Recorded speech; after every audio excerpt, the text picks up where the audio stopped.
Coucou les beautés, bienvenue dans une nouvelle vidéo, j'espère que vous allez bien. Donc aujourd'hui je vais glam ma copine, voilà, elle a voulu un changement total, elle voulait un glam à l'extrême, donc je vais pas trop parler durant la vidéo, je vous laisse à la vidéo parce que j'ai une voix assez cassée. Donc je vous reprends à la fin de la vidéo, ok? Bonne visualisation, à toutes.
Donc ça c'est le résultat avec ses vrais cheveux qui est même partout. Je sais pas pourquoi elle aime laisser ses cheveux comme ça.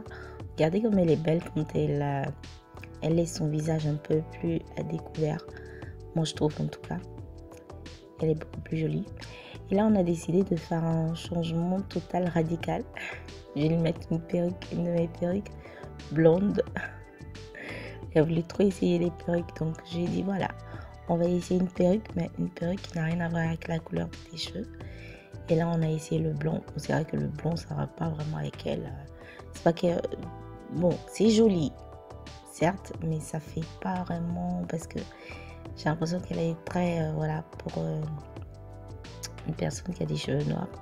Donc mais c'est pas mal en tout cas. Donc voilà mes beautés, j'espère que la vidéo vous a plu. N'oubliez pas de liker, commenter et partager. On se retrouve dans une autre vidéo. Ciao.